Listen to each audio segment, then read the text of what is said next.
to answer your earlier question, what would Jesus do? That it created so many arrogant, self-assured, I don't want to hurt anybody's feelings, but, you know, Christians aren't known for being humble. They're absolutely certain. They've got the whole truth. Right. They know who's gone to heaven, who's gone to hell, and they like it that It's way. our way or no way. Yeah. You know, I mean, people have thrown to me, it's if you don't actually believe that I'm the way, the truth, and the life, and that it's that one person. There you go. Yeah. That it's that one person. I believe Jesus is the way, the truth, and the life. But Jesus represents a whole body of religion, not just one way. The way I'd say, building on what you just said, is that's Christ speaking in John's Gospel. And so the Christ can walk around making these universal statements that sound rather arrogant in the mouth of Jesus. But if it's the Christ speaking, well, you know, it's true. There's the way, the truth, and the life. There's nothing to fight about the coherence of matter and spirit that we call the incarnation. And that this is all the outflowing of God. What else could it be? Yes. That's not arrogant. This is the way through the material world to come to the spiritual world. Yes. That's good stuff. That's good stuff. There's no reason to exclude anybody, to condemn anybody.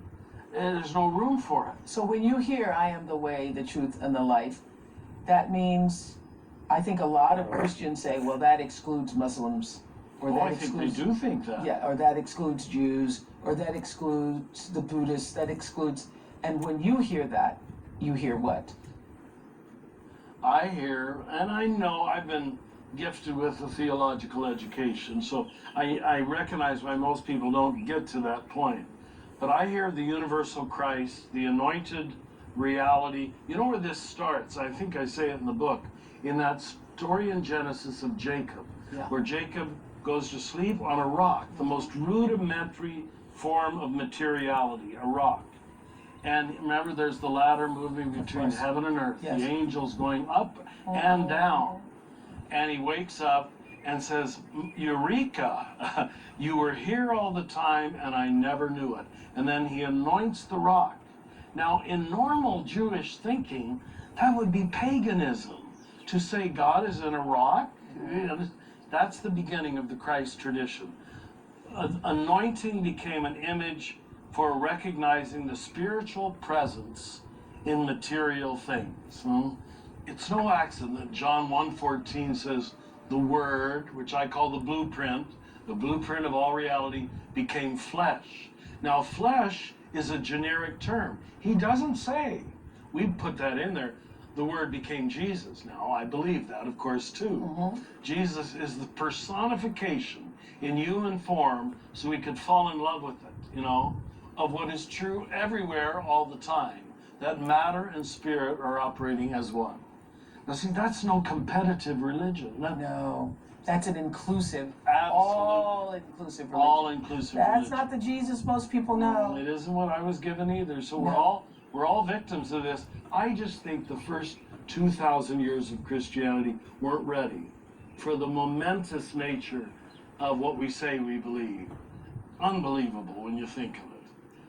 But again, I want to be compassionate. I just don't think humanity's mind was big enough, heart was big enough to accept anything beyond a tribal God, a God we could pull in to justify France or Italy or Mississippi. It doesn't matter. Yeah. Do you think, I love Mississippi, Mississippi especially, which was an apartheid state when I was born there in 1954.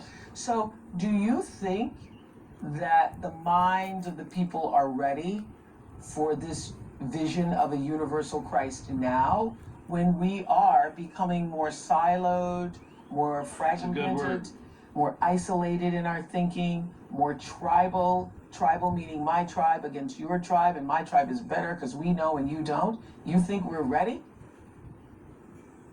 As it's getting this bad, and you know what I'm referring to, politically, culturally, I don't know if we're going to bottom out or what, but we've got along for something that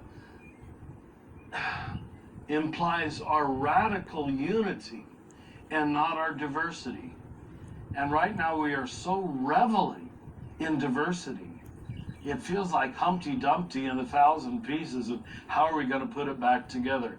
But I have to believe, maybe this is my Christian hope, but just that this is going to lead us to long for love, to long for unity,